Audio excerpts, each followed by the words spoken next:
glass down. There's darling. She certainly had a great talent for living. It's a pity she died so young. Poor Elvira. That remark is getting monotonous. Poor Charles, then. That's better. And later on, poor Ruth, I expect. You have no faith, Ruth. I really do think that you should try to have a little faith. I shall strain every nerve. Life without faith is an arid business. How beautifully you put things, dear. I ain't Ruth. If I died, I wonder how long it would be before you married again. Oh, you won't die. You're not the dying sort. Neither was Elvira. Oh, yes, she was, now that I look back on it. She had this certain ethereal, not part of this world quality. No one would ever call you even remotely ethereal. Nonsense. She was of this earth. Earthy. Well, she is now, anyhow. You know, that's the sort of observation that shocks people. Do you always use a child as a control? Yes, they're generally the best.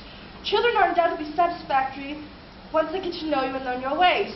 Daphne has worked with me for years. And she still goes on being a child? I mean, she doesn't show any signs of growing any older? Time values on the other side are quite different than ours. Do you feel funny when you go off into a trance? In what way funny? Oh, Mrs. Bradman didn't mean funny in its comic implication. I think she meant odd or strange. The word was an unfortunate choice. I really am very sorry. A good morning. A tremendously good morning. There isn't a cloud in the sky. Everything looks newly washed. Edith's keeping her breakfast hot. You better ring. Anything interesting in the Times? Don't be silly, Charles. I intend to work all day. Good. It's extraordinary about daylight, isn't it? How do you mean? The way it reduces everything to normal. Does it? Yes, it does. I'm sure I'm very glad to hear it. You seem very glacial this morning. Are you surprised? Frankly, yes. I expected more from you. Well, really. I've always looked upon you as a woman of perception and understanding.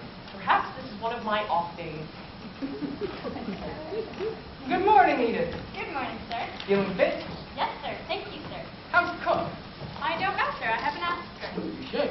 You should begin every morning by asking everyone how they are and oil the wheels. Yes, sir. Greet her for me, will you? Yes, sir. That'll be all for the moment, Edith. Yes, ma'am.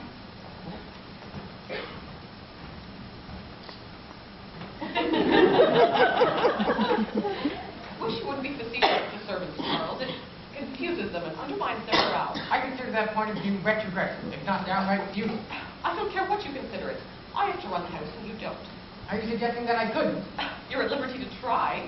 Well, I take back what I said about it being a good morning. It's a horrible morning. Better eat your breakfast while it's still hot. It isn't.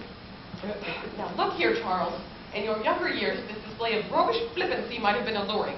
In a middle-aged novelist, it's nauseating. This is a fight, Charles. A bloody battle. A duel to the death between Elvira and me. Don't you realize that? Melodramatic hysteria. It isn't melodramatic hysteria. It's true. Don't you see? No, I don't.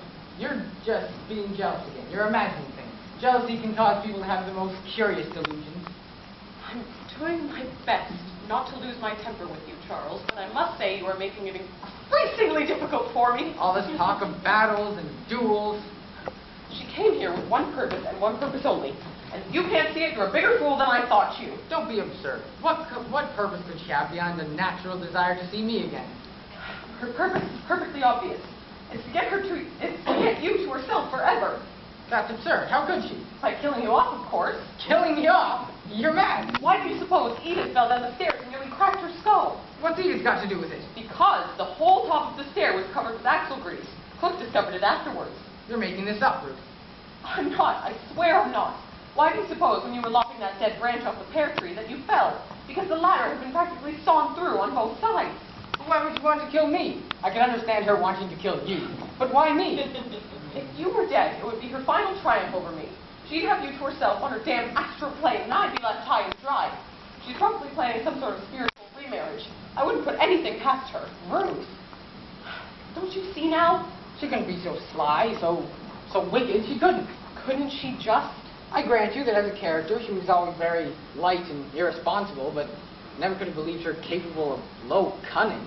Perhaps the spirit world has deteriorated her. Oh, Ruth. For heaven's sake, stop looking like a wounded spaniel and concentrate. This is serious. What are we to do? We're not to let her know you suspect a thing. Behave perfectly ordinarily as though nothing had happened. I'm going to see Madame Arcadi. I don't care how cross she is, she's got to help us. Even if she can't dematerialize Elvira, she must know some technical method of rendering her harmless. Well, we've done all we can. And I must say, I couldn't be more exhausted. It will be daylight soon.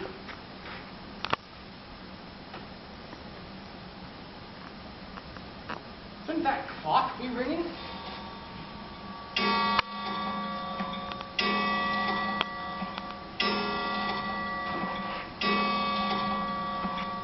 My clock's always irritated me.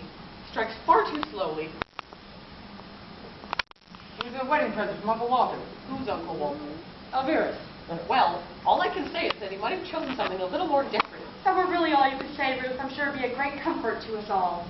You can be as rude as you like, Elvira. I don't mind a bit. In fact, I would be extremely surprised if you weren't. Why? The answer to that is really too obvious.